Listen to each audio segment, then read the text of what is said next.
Jeeva today பார்வையாளர்களுக்கு வணக்கம். இன்றைய நேர்காணலில் அரசியல் சமூக ஆய்வாளர் மூத்த பத்திரிகையாளர் உங்கள் உமாபதி தமிழன் அவர்கள். சார் வணக்கம். வணக்கம். வணக்கம் ஜீவா.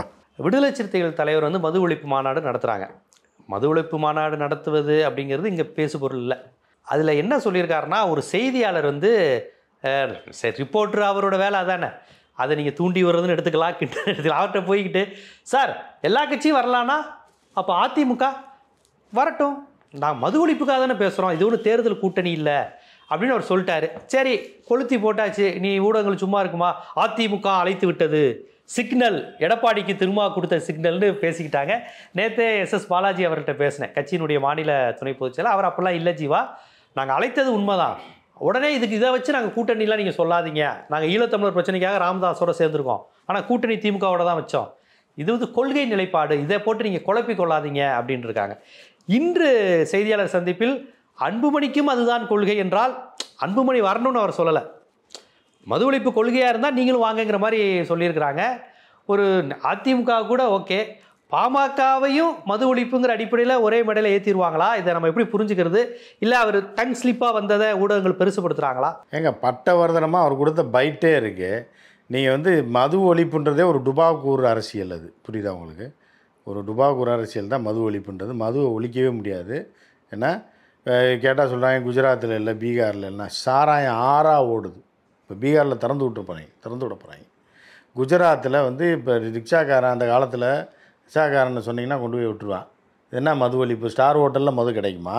அது வெளிநாட்டுக்காரனுக்கு டூரிஸ்ட்டுக்கும் கிடைக்குமா? ஏர்போர்ட்டில் இன்டர்நேஷ்னல் ஏர்போர்ட்டில் போகிறான் கிடைக்கும், அது வச்சு தான் ஆகணும். ஸ்டார் ஹோட்டலில் கிடைக்குமா? கிளப்பில் கிடைக்குமா? அதுவும் வெளிநாட்டுக்காரனுக்கும் டூரிஸ்ட்டுக்கு வெளி மாநிலங்கள்லேருந்து வர டூரிஸ்ட்டுக்கு கிடைக்குமா? அவன் ஊருக்காரனுக்கு கிடைக்காது. அவன் ஊருக்காரன் என்ன பாவம் பண்ணான்? காந்தியும் கொண்டுருவான் எல்லாவீங்க.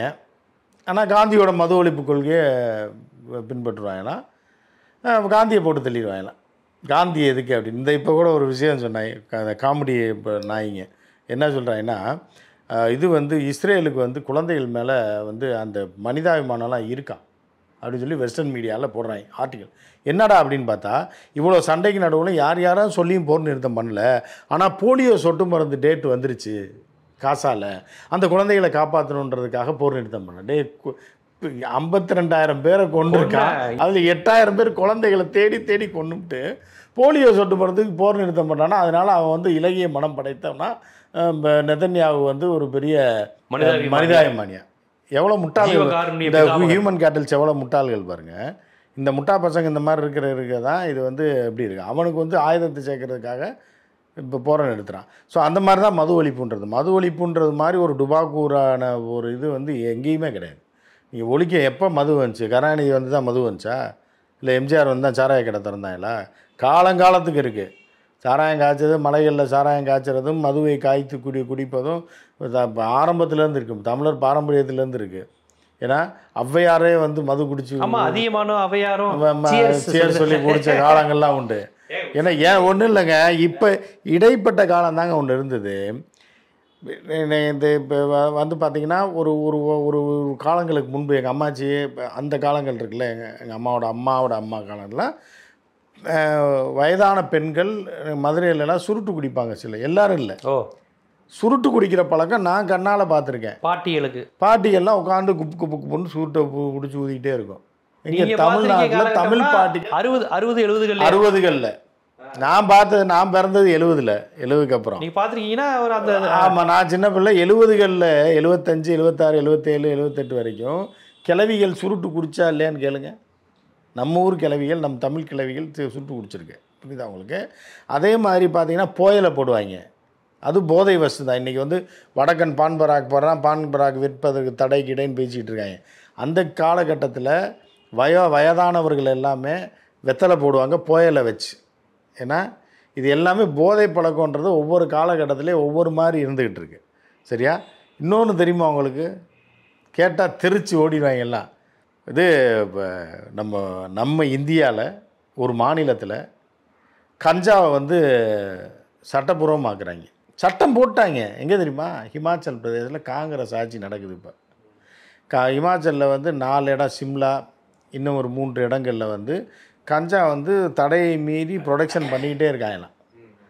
அங்கேருந்து போகிறத லீகல் ஆகிட்டோம்னா அது டேக்ஸ் போட்டு அதை விற்று நம்ம பெரிய சம்பாதிக்கலாம், மாநிலத்தோட வருவாய் குறையுதுன்னு சொல்லி கஞ்சாவை பயிரிடுவதற்கு சட்டப்பூர்வமாக அனுமதி வழங்கிருச்சு இமாச்சல் பிரதேச அரசு போன வாரம். இதுக்கு என்ன சொல்கிறீங்க நீங்கள்? கஞ்சாவை, பிராந்தி விஸ்கிலாம் கிடையாது, சாராயெல்லாம் கிடையாது. கஞ்சா நரம்பு மண்டலத்தையே பாதிக்கக்கூடியது. இல்லை, அது மருந்துக்கு பயன்படுத்துவாங்க. நரம்பு மண்டலத்தை பாதிக்கணும் எல்லாமே. நீங்கள் தயிர் சாதத்தை நைட்டு உட்காந்து நைட்டு ஒரு 11 மணிக்கு ஒரு சட்டி தயிர் சோறை தின்னீங்கன்னா நைட்டே போய் சேர்ந்துருவீங்க.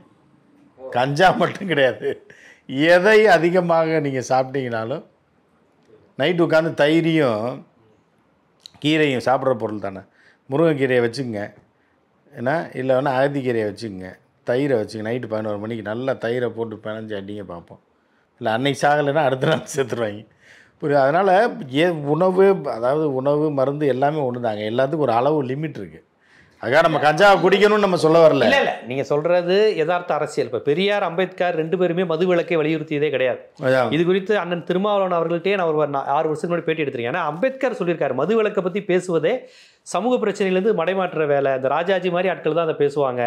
பெரியாரும் அதை இன்னைக்கு திருமாவளவன் பேசுகிறாருல, அம்பேத்கருடைய ஃபாலோவர் என்று சொல்லக்கூடிய திருமாவளவனே அதை பற்றி பேசுகிறாங்க. நான் கேட்டதுக்கு அவங்க என்ன சொல்கிறாங்க, இதை நம்ம எப்படி பார்க்கணும்னா, நீங்கள் உழைக்கும் மக்களாக இருக்கக்கூடிய பிற்படுத்தப்பட்ட ஒடுக்கப்பட்ட மக்கள் இன்னைக்கு ரொம்ப அந்த மது நோய்க்கு அடிமை, அதுக்குள்ளேயே போயிடுறாங்க. இவங்க வந்து இப்போ உழைக்கிறவன் பூராமே பிற்படுத்தப்பட்டவன், தாழ்த்தப்பட்டவன் எல்லாமே தாங்க உழைக்கிறான். வேணா கூட வர சொல்லுங்க, காட்டுவோம். ஏழைகள் வந்து எல்லா இதுலையும் நுகர்வுங்கிறத தாண்டி ரொம்ப ஒரு அடிமையா இருக்கு. இப்போ நீங்க எதுக்கு எடுத்தாலும் ஜாதிக்குள்ள போகாதீங்க. எதுக்கு எடுத்தாலும் ஜாதியா? உழைக்கக்கூடியவனால இவன் தானா, கஷ்டப்படுறவனாலே இந்த ஜாதிக்காரனா? இல்லை, அப்படி சொல்லுங்க. பொதுவாக உழைக்கும் இருக்குன்னு வச்சுக்கோங்க. உழைக்கிறவருக்கும் இன்னைக்கு ரொம்ப மதுவுக்கு அடிமையாக இருக்குது. படிக்கின்ற இளைஞர்கள் இதுக்கு அடிமையாகிட்டு இருக்காங்க. இது வந்து அதாவது பெரியார், அம்பேத்கர் சொன்ன மது விலக்கு சாத்தியம் இல்லை அப்படிங்கிறது வேறு. ஆனால் அதுக்காக பெரியார், அம்பேத்கர் குடிக்க சொல்லலை. அவங்க ஒன்றும் குடிக்காரங்க கிடையாது. அதே சமயம் இது ஒரு கவர்மெண்ட்டோட வேலை இல்லை, அரசு வந்து தடுக்க முடியாது, தனி மனிதன் அப்படிதான் பார்த்தாங்க. ஆனால் இன்னைக்கு ஒரு அதுதாங்க உண்மை. எக்காலத்துக்கு மது நுகர்வு அதிகமாக இருக்கே, அது எப்படியாவது என்ன எங்கே அதிகமாக இருக்கே? அவன் உங்களை கூப்பிட்டான், புரியுதா அவங்கள? அது வந்து நம்ம ஓப்பனில் கேமராவில் சில விஷயங்கள்லாம் பேசுனோம்னா ஒன்றும் அசிங்கமாக இருக்குது, இல்லைன்னா சட்டத்துக்கு புறம்பாக போயிடும். அப்படி சில பேர் வந்து இழுத்து விட்ருவான் நம்மளை. ஸோ இப்போ ரோடு பூரா தான் சில விஷயங்கள் இருக்குது, உடனே இவன் பாஞ்சிடுவானா? புரியுதா அவங்களுக்கு?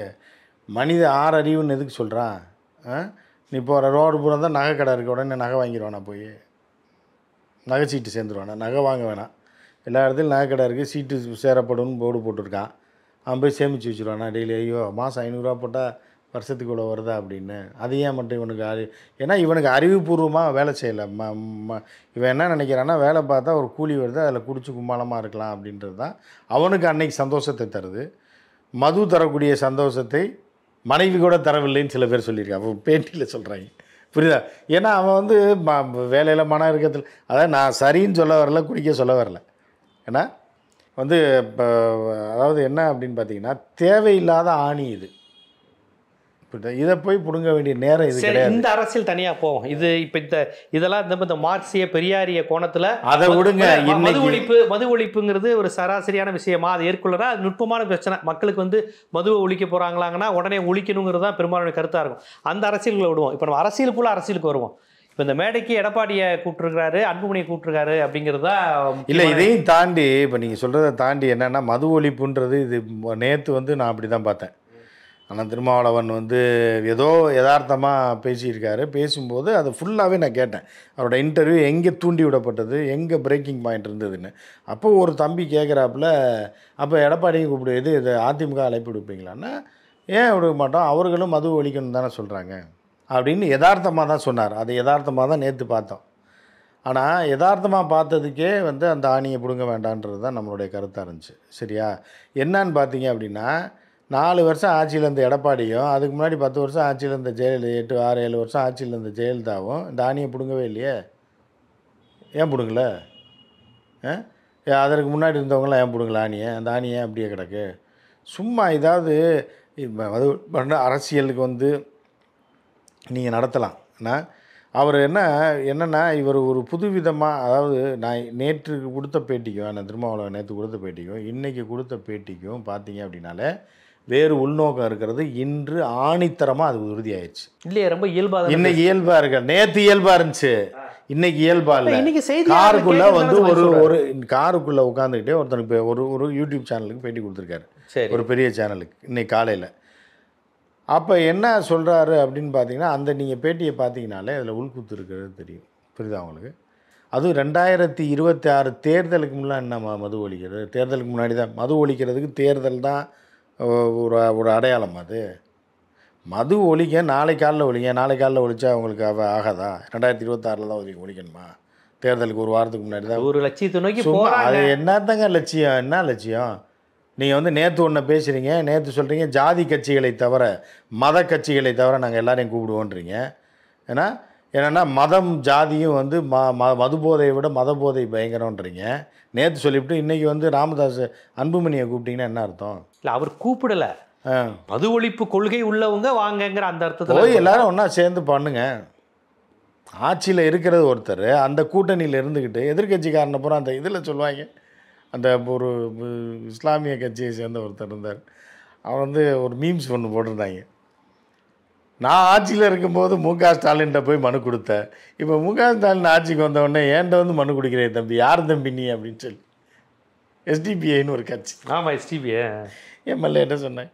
ஸோ அந்த மாதிரி காமெடி தான் இது. திருமாவளவன் பண்ணுற காமெடி எப்படின்னா, இது ஆளுங்கட்சி கூட்டணி என்ன தமிழ்நாட்டில் இப்போ டெல்லியில் வந்து ஒரு மதவாத கட்சிக்கு எதிராக மக்கள் வாக்களித்து அந்த திருமாவளவனை ஜெயிக்க வச்சுருக்காங்க எம்பியா. ஏன்னா அங்கே வந்து எதிர்கட்சியாக போராட வேண்டிய ஒரு கட்டத்தில் இருக்காப்புல. ஏன்னா இப்படி இருக்கும்போது திடீர்னு ஒரு முன்னெடுப்பு எடுத்து எதிர்கட்சிகள்லாம் ஒன்றிணைத்தா அதுக்கு என்ன அர்த்தம்? அது இல்லை, அவர் தான் உதாரணம் சொல்கிறாரு. அதை ஓப்பனாக சொல்லிட்டு போங்க, நான் கூட்டணி மாற போகிறேன், எனக்கு சீட்டு ஜாஸ்தியாக வேணும்னு கேளுங்க. அப்படி இல்லை இல்லைன்னா இப்போ என்ன அவசியம் இருந்துச்சு? இந்த கேள்வி அன்புமணி எல்லாம் கூட்டணி மாற மாட்டேன்னு சொல்லியிருக்காரு. கூட்டணி மாற்றத்துக்கு மாறினா மாறலன்னா எவனும் கவலைப்பட போறது இல்ல. புரியுதா? இல்ல, அது வேற அரசியல். இல்ல, அதுக்கு அவர் தெளிவுபடுத்தியிருக்காரு. அது வேற அரசியலுங்க. அதை இப்ப சொல்ல மாட்டாருங்க. இப்ப ஆட்டை ஆரம்பிச்சிருக்காருங்க அவரு. இப்போதைக்கு அதை சொல்ல மாட்டாரு. நீங்க சொல்றீங்கல்ல, அவருடைய கருத்தை நம்ம கேட்டுருவோம். அவர் கருத்து வந்து இப்ப நீங்க சொன்ன உடனே கேட்டிருக்காங்க. என்ன சார் இது, எடப்பாடி கூப்பிடுறீங்க, அன்புமணி கூப்பிடுறீங்கன்னு. இதுக்கும் தேர்தல் அரசியலையும் நீ தயவு செய்து தொடர்புபடுத்தாதீங்க, இதுக்கு தொடர்பு இல்லை, நாங்கள் இந்த கூட்டணியில் கருத்தியெல்லாம் ஒன்றா தான் இருக்கோங்கிறதை பதிவு செய்கிறார். பதிவு செய்துட்டு அவர் ஒரு உதாரணத்தை சொல்கிறார். என்ன சொல்கிறாருன்னா, ஈழத்தமிழர் பிரச்சனை 2009 நடந்தப்போ நாங்கள் திமுக கூட்டணியில் நான் இருந்தேன். அதிமுக கூட்டணியில் அப்போ அதிமுக கூட்டணி போகல அவர் ராமதாஸ், ஆனால் ராமதாஸோட நான் போனேன். அதிமுக அந்த அரசியல் காலகட்டங்கள் வேறங்க, ஈழ அரசியல் காலகட்டம் இருந்தேன். ஆனா வந்து எதிர்முகாமில் இருந்த ராமதாஸோட ஈழத்தமிழர் பிரச்சனைக்கா நின்றேன். அது மாதிரி இப்ப மது விலக்கு அது வந்து பொது தமிழர்கள் பிரச்சனைங்க. தமிழர்கள் பிரச்சனை அந்நிய நாட்டில் இருக்கக்கூடிய பிரச்சனைக்கு ஒன்றா நின்னீங்க, ஆதரிச்சிங்க. மது விலக்கு யார் கொண்டு வர்றது, எதுக்கு கொண்டு வந்து என்ன பண்ண போகிறீங்க? நீங்கள் மது விலக்கு வந்து கொண்டு வந்துட்டீங்கன்னா குடிக்காமல் இருந்துடும், அதுக்கு உறுதிமொழி கொடுக்க முடியுமா? உங்கள் கட்சியை சேர்ந்தவர்கள் இல்லைங்க, அரசு என்ன கட்டுப்படுது? உங்கள் கட்சிக்காரனை குடிக்க விடாமல் தடுக்க முடியுமா உங்களால்? இல்லை, இது தனிப்பட்ட முறையில் அப்புறம் என்ன? அப்புறம் அரசியல் எந்த அரசியல் கட்சி தலைவரும் தொண்டர்களை கட்டுப்படுத்த முடியாது. அப்புறம் என்னத்துக்கு உங்களுக்கு போராட்டம் கேட்குறேன்? கவர்மெண்ட்டை செய்ய சொல்கிறாங்க. ஏங்க, லீ குவான் யூ என்ன பண்ணாருன்னா, எப்படி ஒரு மாபெரும் தலைவராக இன்று வரை சிங்கப்பூரை வந்து ஒரு உலகத்தில் அமெரிக்காவோட ஒரு பெரிய நாடாகணும்னா அவர் விளக்கமாக தெரிஞ்சுட்டு இறங்கினாருங்க.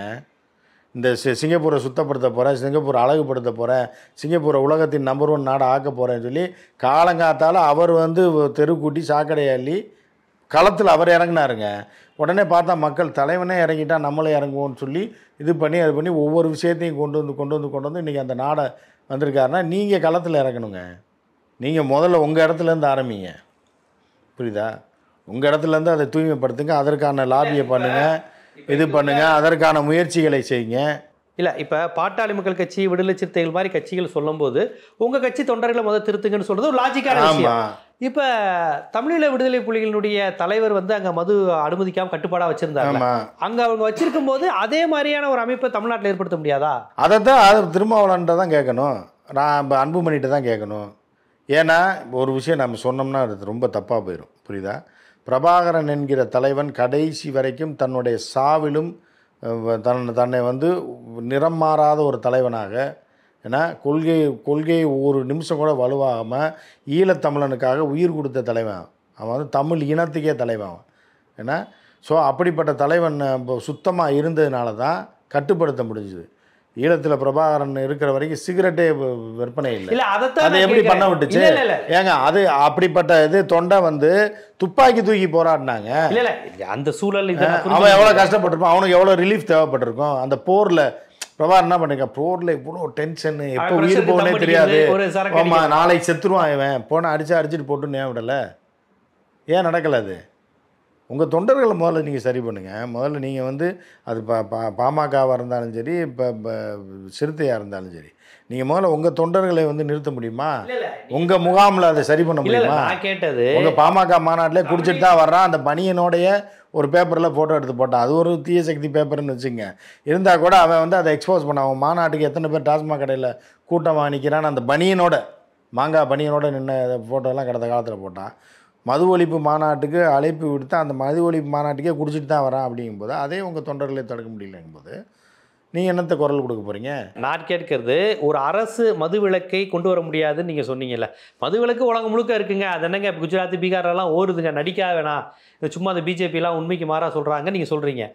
அப்போ ஒரு அரசு நிர்வாகம் மதுவை கட்டுப்படுத்த முடியாது, தனி மனிதன் நினைத்தால்தான் கட்டுப்படுத்த முடியும். ஆமா, எல்லாத்தையுமே ஆனா அப்ப தமிழீழத்துல மட்டும் சாத்தியமாச்சு, அங்க மட்டும் எப்படி சாத்தியம்? தலைவன் அப்படி தலைவன் நேர்மையான தலைவன், அதை சொன்னா உங்களுக்கு கோவம் வரும். தலைவன் வந்து வாழ்ந்து காட்டினா இல்ல நிர்வாகம் சார்ந்த பிரச்சனை தானே. என்ன நிர்வாகம்? ஏங்க ஒரு தலைவன் வந்து இப்போ எல்லாத்தையும் துறந்த ஒரு தியாகியாக இருந்தால் அந்த இயக்கத்தையும் அப்படி கொண்டு வர முடியுங்க.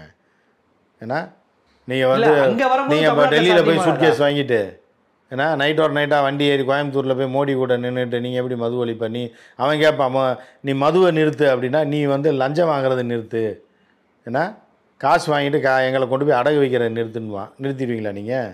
ஒவ்வொருத்தருக்கும் ஒரு வீக்னஸ், உங்களுக்கு பணம் வீக்னஸ்ஸு, புரியுதா? எவன் பணம் கொடுத்தாலும் அப்படின்னா நாய் மாதிரி போயிடுவீங்க அப்படின்றது பாமக வீக்னஸாக இருக்கலாம், போயிருக்கலாம். உடனே அப்படியே அந்தர்பல்ட்டி அடித்து பாஜகக்காரன்ட்ட போய் தமிழினத்திற்கும் இன்றைக்கு வந்து தமிழ் குழந்தைகளை வந்து பிற்காலத்தில் வரக்கூடிய ஜென்ரேஷனே அழிக்கக்கூடிய திட்டங்களையும் பாடத்திட்டங்களையும் வைத்து கொண்டு இயங்கி கொண்டிருக்கிற ஒரு கட்சியோட பணத்திற்காக போனவங்க அவரை போய் நீங்கள் கூப்பிட்டீங்கன்னா அப்புறம் என்ன இருக்குது? நேற்று சொன்னீங்க ஜாதி என்ன, நீங்களே ஒரு ஜாதி கட்சி மாதிரி தான், நீங்களே ஒரு ஜாதி கட்சியாக இருந்தாங்க. அவர் ஜாதி மதவாத கட்சியை கூட மாட்டேன்னு சொன்னார் நேற்று பேட்டிலேயே, அப்படி தான் சொன்னார். அதே காமெடி தான். ஆனால் இதில் நான் என்ன சொல்கிறேன்னா, இப்போ இந்த இடத்துல அவங்க அன்புமணியை ஜாதிய கட்சியாக பார்க்கல, இந்த மது விலக்குங்கிற ஒரு விஷயத்துக்கு. அதே இப்போ இதில் மட்டும் நீங்கள் நினச்சா ஜாதிய கட்சியாக பார்ப்பீங்க, நீங்கள் நினச்சா பார்க்க மாட்டீங்களா? இல்லை, உங்களுக்கு பிரச்சனைனா ஜாதிய கட்சி, ஏன்னா உங்களுக்கு தேவைன்னா மது ஒழிப்புக்கு ஜாதா கட்சியா? அன்புமணி வாங்கன்னு அவர் அழைக்கல, பொதுவாக இந்த மது ஒழிப்பு நீங்கள் பவுடர் அடிக்காதீங்க ஜீவா, நீங்கள் பாட்டுக்கு பவுடர் அடிச்சுக்கிட்டு இருக்கீங்க. பவுடர் அடிக்காதீங்க, டைரெக்டாக பேசுங்க, டைரெக்டாக கேட்ப. இப்போ திருமாவளவன் வந்து நேற்று பேசினது வந்து அவர் வந்து மது ஒழிப்புக்கு ஏதோ இறங்குறாரு, ஏதாவது ஒரு அரசியல் பண்ணி தான் ஆகணும், ஓட்டு அரசியலில் எதையாவது ஒன்று ஒரு முன்னெடுத்து ஆகணும். நம்ம என்ன செய்கிறோன்னா அந்த ஓட்டு அரசியலுக்கு ஏழை மக்கள் எந்த வகையில் பாதிக்கப்படுறாங்கன்னா அதை நோக்கி இவங்க பயணம் இருக்கட்டும். ஏன்னா இப்போ ஒரு டோல்கேட்டை நோக்கி இவங்க பயணம் இருக்கட்டும். இப்போ வந்து நீங்கள் வந்து ஒரு இடஒதுக்கீடு தொடர்பான பிரச்சனையை பேசுங்க, மக்களை நல்வழிப்படுத்துறது, கல்வியில் வந்து புகுத்துறான் அதை எதிர்த்து நீங்கள் வழக்கு தொடருங்க, அதை எதிர்த்து போராட்டங்களை முன்னெடுங்க. நம்மளோட சந்ததிகள் எல்லாம் மாற்றி விடணும்னு பார்த்துக்கிட்டு இருக்கான் தமிழர்களை. அதற்கு தொடர்பான ஒரு போராட்டத்தை முன்னெடுக்காமல் நீங்கள் வந்து திருப்பி வந்து இப்போ வேலைக்கு ஆகாத வாணியை போய் பிடிங்கிட்டு இருந்தீங்கன்னா என்ன அர்த்தம்? அப்போ நீங்கள் உள்ள அரசியல் ஏதோ பிளான் பண்ணுறீங்கன்னு அர்த்தம். இதெல்லாம் அரசியலில் சகஜம். 2026 தேர்தலை ஒட்டி தான்ன்றது இன்றைக்கு அண்ணன் திருமாவளவன் கொடுத்த பேட்டியிலேருந்து தெளிவாக தெரியுது. நேற்று வரைக்கும் தெரியல. ஏன்னா நேற்று வந்து இந்த கேம் வேறு. நேற்று வந்து ஏதோ ஒரு மாநாடு யாராவது ஒருத்தர் நடத்தி ஆகணும். ரெண்டு விஷயத்தை வச்சு நான் சொல்கிறேன். எதை வச்சு சொல்கிறேன்னா, விஜய் அரசியல் வர்றதை வரவேற்கிறார், விஜய் அரசியலுக்கு வருவதை வரவேற்கிறார். சரி, ஒருத்தர் கட்சி ரஜினிக்கு கூட சொன்னார், பொதுவாக யார் வேணாலும் வரலான்னு சொன்னார். ஏங்க யார் வேணாலும் வரலாங்க, விஜய்க்கு என்னங்க கொள்கை இருக்குது அதை கேட்கணும்லங்க. யார் வேணாலும் வரலான்னு சொல்கிறதுக்கு நீங்கள் என்னங்க, ஏன்னா என்ன கொள்கையில் வரலன்னு ஒரு கேள்வி கேட்கணும்ல. விஜய் வருகிறார், வரவேற்கிறோம், ரைட்டு. ஏன்னா அடுத்த பாயிண்ட், என்ன கொள்கையின் அடிப்படையில் வர்றாரு, அவரோட கொள்கை என்ன, இந்த தமிழ் மக்களுக்காக அவர் என்ன செய்ய போகிறாருன்றதை பார்த்துட்டு அவர் அரசியலுக்கு வருவது நல்லதா இல்லையா, அவரோட அரசியல் நல்லதா கெட்டதான்னு நான் சொல்கிறேன்னு தானே ஒரு மூத்த அரசியல்வாதி சொல்லணும். திருமாவளவன் அவர்கள் வந்து சாதாரண அரசியல்வாதி கிடையாது, 40 வருஷமாக கிட்டத்தட்ட அரசியலில் இருக்காப்புல, சரியா? அவர் என்ன சொல்லணும், இதெல்லாம் சொல்லியிருக்கணும். அப்போ யாரை வேணாலும் வரவேற்பீங்க, பாமகக்காரனோட சேர்ந்துருவீங்க, ஏன்னா புரியுதா உங்களுக்கு? அப்போ வந்து என்ன ஆகுதுன்னா உள்ளுக்குள்ளே இருப்பவர்கள் வந்து அதை பிரிவாக நினச்சிக்குவாங்க. அப்போ ஒரு பிரிவு ரஞ்சித்து சொல்கிறது சரின்ற மாதிரி ஆயிரும்ல. நீங்கள் நம்ம மக்களுக்காக போராடாமல் இல்லை பொதுவான கட்சின்றக்காக போராடாமல் பாமகக்காரனோட போய் டையை போட்டிங்க அப்படின்னா உங்களை என்ன சொல்லுவாங்க? ஆனால் திமுகவுடனும் கூட்டணி தொடர்கிறதுங்கிற வார்த்தையும் பயன்படுத்துறாரு. திமுகவோட தான் உறுதியாக. அது அரசியலுங்க, அது நான் என்ன நினைக்கிறேன், அவரை நான் தப்பு சொல்லலைங்க. திமுகவுக்கு திரட்டணும் அண்ணனை வந்து தப்பு சொல்லலை, திருமாவளவனை பற்றி இல்லை. எனக்கு வந்து இன்றைக்கு அவர் மறந்துருக்கலாம். நாங்கள் இளம் வயதில் 17 வயசில் கல்லூரி சேர்ந்த காலத்தில், காலேஜ் யூனியனில் இருந்த காலத்திலே அவரை சந்திச்சிருக்கிறோம், மதுரையில் பேசியிருக்கிறோம். இப்போது அதற்கப்புறம் பத்திரிகையாளரில் வந்தப்போ பல பேட்டிகளில் சந்திச்சிருக்கோம். அவர் ஞாபகம் இருக்குமோ மறந்துருக்குமோ அது வேறு விஷயம். ஆனால் நான் சொல்கிறது என்ன அப்படின்னா, அவருக்கு ஆரம்பத்தில் சிறு வயதிலிருந்தே ஒரு வேகத்தில் அரசியலுக்கு வந்தவர். அவர் ஒரு பெரிய மாற்றத்தை ஏற்படுத்தினார். அதெல்லாம் மாற்றுக்கிறது கிடையாது. நீங்கள் வந்து அரசியல் பேரத்தை ஏன் இப்படி பேசுகிறீங்கன்னு நான் கேட்குறேன். நேரடியாக அடித்து இறங்குங்க. திமுக சீட்டு அதிகம் கேட்கறதுக்கான விளையாட்டு. ஆமாம், அதுதாங்க 100க்கு 100, வேறு ஒன்றுமே கிடையாது. அதேமாதிரி போக வாய்ப்பு இல்லை, திமுகக்குள்ளேயே கொஞ்சம் சீட்டு அதிகம். சீட்டுக்கு போக வாய்ப்பில்லை நம்ம சொல்ல முடியாது, அது அவர் தான் சொல்ல முடியும். ஒன்று வந்து என்னென்னா, விஜய் எப்படிங்க நீங்கள் வரவேற்கிறீங்க? விஜய் என்ன ஆஸ்பெக்டில் நீங்கள் வரவேற்கிறீங்க? அவர் கொள்கை என்னன்னு உங்களுக்கு தெரியுமா? திடீர்னு அரசியலுக்கு வர்றாரு, பிஜேபியோட டையை போட்டு உங்களை எதிர்த்து அழிக்கணும்னு நினைக்கிறாரு. பட்டியல் சமூக பூரா காலி பண்ணுறதா என்னோட முதல் லட்சியம் சொன்னால் அவங்க மூஞ்சியை கொண்டு போய் எங்கே வைப்பீங்க? என்ன கொள்கைன்னே தெரில. முதல்ல அவர் கொள்கையை சொல்லட்டும், அதுக்கப்புறம் பிடிச்சிருந்தா நீங்கள் வரவேறுங்க, இல்லை மனம் தூக்கி போடுங்க, அது வேறு விஷயம். அப்போ இது எல்லாமே திமுகவுக்கு எதிரான விஷயங்களையா இவர் செய்யும்போது என்ன ஆகுது அப்படின்னா, அப்போ இவர் அரசியல் கேமை தான் ஆடுறாரு. மது ஒழிப்பெல்லாம் ஒரு மண்ணாங்கட்டியும் கிடையாது, புரியுதா? அந்த பழைய பங்களால் அடிச்சிருக்க அந்த ஆணியை, தேவையற்ற அணி தான் அது பாட்டுக்கு அங்கே அதை பிடுங்குவதற்கு ஒரு முயற்சி செய்யும். அதாவது 2016 மக்கள் நல கூட்டணி மாதிரி 2026 இல்லை 2016 ஒரு மக்கள் நல கூட்டணி அமைச்சாங்களே, என்னாச்சு? தமிழ் குறி தான் என்னாச்சு? எல்லா தலைவர்களையும் நாசப்படுத்துச்சு பாருங்க. அது தமிழ். அதோட வைகோ நாசம், திருமாவளவன் நாசம், விஜயகாந்த் நல்ல வேளை தப்பிச்சுக்கிட்டு வந்துட்டார். விஜயகாந்த் அதோட பேச முடியாமல் போனவர் தான். அதற்கப்புறம் எல்லாத்தையும் நாசம் பண்ண ஒரே மக்கள் நல கூட்டணி மாதிரி வரும்னு எதிர்பார்க்குறீங்க? மக்கள் நல கூட்டணி மாதிரி அவர் எதிர்பார்க்கல, மெயின் ஸ்ட்ரீம்லேயே சேர போகிறாரு. இப்போ பிஜேபி, அதாவது அவரோட பிளான் என்னவா இருக்குது அப்படின்னா, விஜய் வந்து விட்டால் எல்லாரும் இப்போ தூண்டி விட்டுருக்காங்க, ஒரு ஸ்ட்ராட்டஜி பண்ணுறாங்க. பாண்டே போன்றவர்கள் வந்து பாஜகவை சேர்ந்தவன், திமுக விழுகக்கூடிய வாக்குகளை உடைப்பதற்கு ஒரு திட்டம் போடுறாங்க. அந்த திட்டத்தில் என்ன போடுறாங்க அப்படின்னா, இவங்களுக்கு காங்கிரஸ் மேலே ரொம்ப அக்கறை. காங்கிரஸ், விஜய், அதிமுக, திருமாவளவன், இவங்க 4 பேரையும் கூட்டணியில் சேர்த்து விட்டால் அது ஒரு பெரிய வெற்றி கூட்டணியாக வரும்னு சொல்லி பிஜேபிக்காரன் வந்து இவர்களுக்கு இந்த தினக்கூலிகளுக்கு சம்பளத்தை கொடுத்து, யாருக்கு?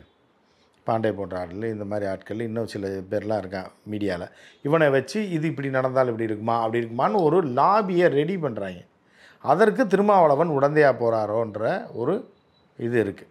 இவர் வந்து சேரணுன்னா நல்லது தான். அவர் வந்து என்ன நினைக்கலாம் அப்படின்னா, நமக்கு காலங்காலத்துக்கு இந்த 3 சீட்டு 4 சீட்டு வட மாவட்டங்களில் கொடுக்கறது இதெல்லாம் இருக்கக்கூடாது, 10 சீட்டு வேணுன்றது, அந்த அரசியலை ஓப்பனாக பண்ணுங்கன்றது தான் நம்ம சொல்லுவோம். புரியுதா உங்களுக்கு? இல்லை, ஆல்ரெடி 6 சீட்டு வாங்கி 4 சீட்டு ஜெயிச்சிட்டாங்கல்ல.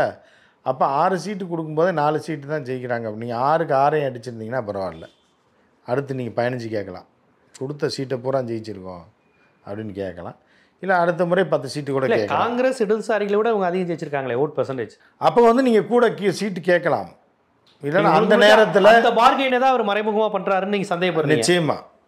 ஏன்னா யாரெல்லாம் திமுகவுக்கு எதிராக களம் காண வர்றாங்களோ அவர்களை எல்லாம், அதாவது சீமான் பிஜேபியை தவிர, இப்போ அன்புமணியவும் வந்தாலும் எங்களுக்கு பரவாயில்ல அப்படிங்கும்போது அது ஒரு இது தானுங்க. நீங்கள் மனித ஹியூமன் கேட்டல்ஸோட இது எப்படின்னு பார்த்தீங்க அப்படின்னா, எதிரியாகவே இருப்பாங்க, இவனை இணைக்கிறதுக்கு ஒரு ஆள் கொண்டாந்து பக்கத்தில் நின்றுட்டா பழசெல்லாம் வந்து கட்டி பிடிச்சிடுவான். விஜயோட ஒரு படம் இருக்குது தெரியுமா? என்ன படம்? விஜய் வந்து டப்புன்னு வந்து அது வந்து வரலாற்று சிறப்பு மிக்க ஒரு காதல் கதையாக மாறுச்சு. விஜய்க்கே ஒரு டேர்னிங் பாயிண்ட் கொடுத்தது அதுதான். அதுதான் காதலுக்கு மரியாதை. காதலுக்கு மரியாதையில் என்னன்னா, இப்படி அப்படியே அப்படின்னு இந்த பொண்ணு இவனை விரும்பிக்கிட்டே இருப்பா, ஆனால் வெளியே சொல்ல மாட்டான். இப்படியே போயிட்டுருக்கான், அப்பா அம்மாக்காவே அடிக்கும்போது நடுவில் வந்து பவுடர் அடிப்பாங்க பாருங்க. அடித்த உடனே அந்த உணர்வு கொப்பளிச்சு கொண்டு யாரெல்லாம் வந்து வேணான்னு சொல்லுவாங்கன்னு நினச்சிக்கிட்டு இருந்தோமோ அவங்களே சரின்னு சொல்லும்போது அப்படி 2 பேரும் பச்சக்குன்னு ஒட்டிக்கிடுவாங்க. யார்? விஜயும் ஷாலினியும். இதுதான் அந்த கதை. இதுதான் உணர்வுகளின் அடிப்படையிலான பாலிடிக்ஸ். இப்படி தான் நான் பார்க்குறேன். யாருன்னா, விஜய் மாதிரி அண்ணன் திருமாவளவனையும், ஷாலினி மாதிரி அண்ணன் யாரை ராமதாஸோடைய மகன் அன்புமணியும் பார்க்குறோம். இந்த 2 பேரையும் அப்படியே கொண்டு வர்றாங்க. வரும்போது நான் அப்படிலாம் நினைக்கல, இல்லை இல்லை நான் உங்களுக்கு எதிரி இல்லை, இல்லை நம்ம 2 பேரும் ஒரே பகுதியை சேர்ந்தோம், நம்மளோட தமிழர்கள் தான் அப்படிங்கும்போது நானும் அப்படி தான் நினச்சேன். அப்படியே நெருங்கி கிட்ட வரும்போது அந்த காதல் மலர்ந்துடும். புரியுதா? கிட்ட வராமல் தூரத்துலேயே இருந்தால் அது கிட்ட வரவே வராது. புரியுதா உங்களுக்கு? இப்போ 2 பேர் ஒரு பொண்ணும், இப்போ நாங்களாம் ரயில்வே காலனியில் இருந்தோம், பெரிய குவார்ட்டர்ஸில் இருந்தோம். எங்களோட கிளாஸ்மேட்டு ஸ்கூல்மேட்லாம் இருப்பாங்க. இது அந்த லவ் எப்படி ரயில்வேல உடையும் அப்படின்னு பார்த்தீங்கன்னா, லவ் பண்ணிக்கிட்டே இருக்கும்போது திடீர்னு அவங்க அப்பாவுக்கு ட்ரான்ஸ்ஃபர் போட்டு ஹைதராபாத்துக்கு போயிடுவாங்க. அந்த காலத்தில் என்ன ஃபோன் கிடையாது, இது கிடையாது, செல்லு கிடையாது, அந்த காதல் அப்படியே முடிஞ்சு போயிடும். லெட்டர் எழுதுனா அப்பா தான் பிரித்து படிப்பார். அந்த பள்ளிக்கூடத்துலேயே அந்த காதல் முறிந்து விடும். ஏன்னா அவங்க அப்பா எங்கே ட்ரான்ஸ்ஃபர் போட்டாங்கன்னா அந்த பையனால் கண்டுபிடிக்க முடியாது. எந்த ஊரில் இருந்தாலும் இவன் போய் பார்க்க முடியுமா அவ்வளோ தூரத்தில்? திடீர்னு ஹைதராபாத் போட்டுருவாங்க, திடீர்னு ஹூப்ளிக்கு ட்ரான்ஸ்ஃபர் போட்டுருவாங்க. அந்த காதல், அந்த பார்வை, அவள் வந்து அன்றைக்கி வந்து அந்த ட்ரெயினில் அவங்க கிளம்புறது, அதோட அந்த காதல் முறிஞ்சிடும். புரியுதா? அதுக்கப்புறம் சேரவே சேராது. இப்படி இருந்த திருமாவளவன் எங்கள் அண்ணன் அன்புமணி ராமதாஸுடைய காதலை வந்து காதலுக்கு மரியாதை ரேஞ்சுக்கு இப்போ திருமாவளவனே கொண்டு வர்றாரு. கிட்ட நான் அப்படிலாம் இல்லை, நான் கிட்ட நெருங்கினா இதுதாங்க நடக்கும். நெருங்கும்போது எப்படி நடக்கும்? இடையில எடப்பாடியார் வருவார், அண்ணன் ஜெயக்குமார் வருவார். இல்லை அன்பு அவர் திருமாவளவன் எப்போவுமே உங்களை விமர்சனம் பண்ணி பேசினது கிடையாது தெரியுமா? அவர் வந்து கொள்கை ரீதியில் சில ஜாதி அடிப்படையில் இல்லை, நாம் அப்பா என்ன சொன்னார், அவர் அப்பா என்ன சொன்னார், அப்பா வந்து சகோதரனாக தானே வச்சுருந்தாரு, என்னோட தம்பி திருமாவளவன் தானே சொன்னார் அப்படின்னு அப்படியே வருங்க. நல்லிணக்கம் தமிழர்கள் தானே, நம்மளும் தமிழர்கள் தான், அவரும் தமிழர் தான். ஒரு சிறு வித்தியாசம் வேணால் இருக்கலாம், அப்படி இருக்கலாம், இப்படி இருக்கலாம். நடுவில் ஒருத்தர் வருவார், ஜெயக்குமார் வந்து பவுடர் அடித்து சேர்த்து விட்டுட்டாருன்னா 3 பேரும் ஒன்றா சேர்ந்துடுறேன். டக்குன்னு இந்த காதல் பற்றிக்கிறோம். பார்த்தோன்னே அப்போ இவ்வளோ நாள் சண்டை போட்டவன், இவ்வளோ நாள் தூக்கி போட்டு மீச்சவன், இவ்வளோ நாள் தீயை வச்சு கொளுத்துனவெல்லாம் ஒன்றா ஆயிடுவானா? அப்போ செத்தவெல்லாம் என்ன அப்படின்ற ஒரு கேள்வி இந்த தரப்புலேயும் வரும், அந்த தரப்புலேயும் வரும். 2 பேரும் ஆட்டையை போட்ட அரசியல் அப்படின்னா அப்போ வந்து இதுதான் திருமாவளவர்களுடைய அரசியலா? நேற்று மதவாத கட்சி மது போதையை விட மத போதை தீவிரம்னீங்க, ஜாதி கட்சிகளை நாங்கள் சேர்க்க மாட்டோம்னீங்க, அழைப்பு விடுக்க மாட்டேன்றீங்க. இன்றைக்கி மெதுவாக தூங்கி எழுந்திரிச்சோடனே உங்களுக்கு ஒரு மனமாற்றம் ஏற்பட்டு அன்புமணி அவரும் திமுக எப்படி பார்க்கும்? திமுக ஒன்றுமே பொலிட்டிக்கல் அப்சர்வராக இவ்வளோ இது பண்ணும்போது திமுக அதை எப்படி பார்க்குங்கிறேன்? திமுக பார்க்கும். அவர் அங்கே அமெரிக்காவிலேருந்து வருவார், வந்தவொடனே பார்ப்பார், அவங்களுக்கு தெரியும். சரி, அதாவது அவங்க புரிஞ்சுக்குவாங்க, பல்ஸை புரிஞ்சுக்குவாங்க. புரியுதா? ஒரு குழந்தை வந்து அடம் பிடிச்சி கத்திக்கிட்டு கிடக்க அப்படின்னா அதை அடித்து பிரயோஜனம் கிடையாது. அடித்தா கூட கொஞ்சம் கத்த ஆரம்பிச்சிடும். இப்போ பஸ்ஸுலாம் இப்போ வீட்டில் இருக்கும்போது தூக்கி போட்டு மிதிக்கலாம், புரியுதா, அடிக்கலாம். அந்த காலத்தில் இப்போலாம் குழந்தைய தொடக்கூட முடியாது. அந்த காலத்தில் சின்ன பையனை போட்டு வெளுவெலுன்னு வெளுப்பாங்க. சனியனை எது கத்துற போய் அடித்து துரத்தி அடிப்பாங்க. அந்த காலம் உண்டு, 80s வரைக்கும், 90s. ஆனால் அது அந்த காலகட்டங்களில் என்ன ஆகும் அப்படின்னு பார்த்தீங்கன்னா, இதே பஸ்ஸில் கத்துதுன்னு வைங்களேன், இவங்க அடிக்கவும் முடியாது, இருக்கிறவனுக்கு பூரா டிஸ்டர்பன்ஸ் ஆகிடும். நம்ம தான் இப்போ இருக்குது. ஸோ அப்போ வந்து இந்த குழந்தை எதையோ எதிர்பார்க்குதுன்றது தெரிஞ்சு போயிடும் அந்த பெற்றோர்களுக்கு. இதை எதிர்பார்த்தா வளருது, ஆனால் நம்மகிட்ட காசுக்கு இல்லை, இதை சாப்பிட்டா அந்த குழந்தைக்கு நல்லது இல்லை அப்படின்னு ஏதோ ஒரு காரணத்துக்காக அடம் பிடிச்சி கத்துனா கூட தொடையை பிடிச்சி கிள்ளி விடுவாங்க, காதை பிடிச்சி திரிவி விடுவாங்க. ஒரு மு க ஸ்டாலினை பொறுத்தளவுக்கு அப்படி ஆள் தான். இப்படிதா குழந்தைகளை கடுமையாக அடிக்கக்கூடிய ஆள் கிடையாது. சத்தம் இல்லாமல் தொடையை பிடிச்சி திரிவி விட்டுருவார், காதை பிடிச்சி திரிவி முறுக்கி விட்டுருவார். அப்படிப்பட்ட அரசியல்வாதி தான் நம்ம முதலமைச்சர் மு க ஸ்டாலின். 2026 ஆட்டம் தொடங்கிருச்சு, சூடு பிடிக்க தொடங்கி. அதுதான் உறுதி, இதுதான் ஆரம்பம். 2026க்கு இந்த கூட்டணியில் இதுதான் ஆரம்பம். திராவிட கட்சிகள்கிட்ட அண்ணாமலை வந்ததுக்கப்புறம் லண்டன் போகிறேன்னு சொல்லி இப்போ ஏதோ வாக்கியா பக்கத்தில் உட்காந்துருக்காருன்னு நினைக்கிறேன், கரூரில். திருப்பி பஸ் ஏறி திருப்பி ஏர்போர்ட்டுக்குள்ளே வந்து வெளியில் வர்றப்ப பாஜக அரசியல் ஆரம்பிக்கும். இப்போ இன்னொரு பக்கம் பார்த்தீங்க அப்படின்னா அதிமுகவை வளைத்து போடுவதற்கும் அவர்களை தன்வசமாக இழுப்பதற்கும் பிஜேபி பிளான் பண்ணிகிட்ருக்கான். இந்த கேமில் வந்து பயங்கரமாக பிஜேபியோட போய் அதிமுக சேரப்போதா, இல்லை அதிமுகவில் திருமாவளவனும் விஜயும் சேர போகிறாங்களா, இல்லை விஜயும் இப்போ கூட்டணியில் போய் திருமாவளவன் சேர போகிறாரா? இல்லை பாஜக பிளான்னா காங்கிரஸும் விஜயும் சேர்ந்து திருமாவளவன் அழைக்க போகிறாங்களா, என்ன பண்ண போகிறாங்கன்றது பல்வேறு கோணங்களில் காய்கள் நகர்த்தப்பட்டு கொண்டிருக்கிறது, அரசியல் காய்கள். இல்லை பாஜக இப்படி ஒரு மறைமுகமாக ஹிடன் அஜெண்டா பண்ணுதுன்னா காங்கிரஸ் எப்படி அதுக்கு பலியாகும்? எது பாஜக பண்ணா காங்கிரஸ் தேசிய தலைவர் இல்லைங்க. பாஜக வந்து இது அதிமுக ஆட்டையை போடணும்னு நினைக்கிதுங்க. அதை கட் பண்ணி விட்டுட்டு காங்கிரஸ் லோக்கல் தலைவர்கள் என்ன பண்ணுறாங்கன்னா, இப்படி ஒரு பிளானை பண்ணிகிட்டு இருக்காங்க. கார்த்திக் சிதம்பரம் போன்றவர்கள் என்ன பண்ணுறாங்கன்னா, விஜயை உள்ளே கொண்டு வந்து பண்ணுறாங்க. ஆமாம், மத்திய தலைமையோ ராகுலோ அந்த பிளான் பண்ணலை. இந்த பிளான் தெரிஞ்சு தான் ராகுல் சைக்கிள் ஓட்ட கூப்பிட்டது முதலமைச்சரை. ஒழுங்காக இருக்கீங்களா இல்லையா அப்படின்னு. அதுக்கப்புறம் தான் இப்போ அடக்கி வாசிக்கிறாப்புல யார், கார்த்திக் சிதம்பரம். இந்த வாரம்லாம் ஒன்றுமே பேசலை. போன வாரம் பேச்சு பார்த்தீங்களா, 10 நாளைக்கு முன்னாடி ஒரு உள்குத்து கேம் ஆரம்பித்தாங்க. விஜயோடையும் அதிமுகவுடன் திருமாவளவனையும் இணைத்து காங்கிரஸை பண்ணலாம் அப்படின்ற மாதிரி.